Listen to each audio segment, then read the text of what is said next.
Tiniyak ni Pangulong Ferdinand R. Marcos Jr. na walang dapat ipag-alala ang mga benepisyaryo ng PhilHealth sa kabila ng isyu ng zero subsidy. Ayon kay Pangulong Marcos, hindi mababawasan ang serbisyo at benepisyo ng PhilHealth.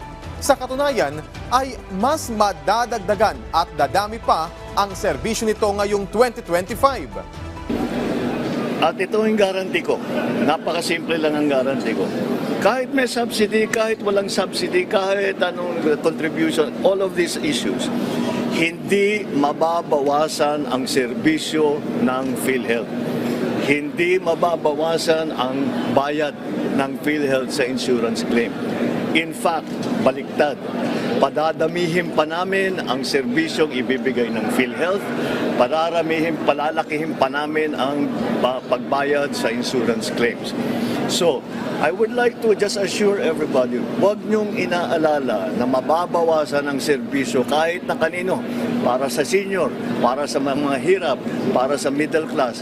Walang mababawasan kahit isang kusing. Quite the opposite.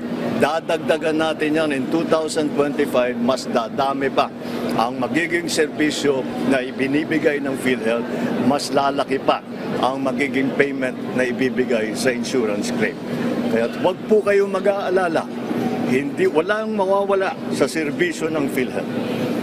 Mas pinapaganda pa nga namin ang pagpatakbo ng PhilHealth para mas marami pang maibibigay sa taong bayan.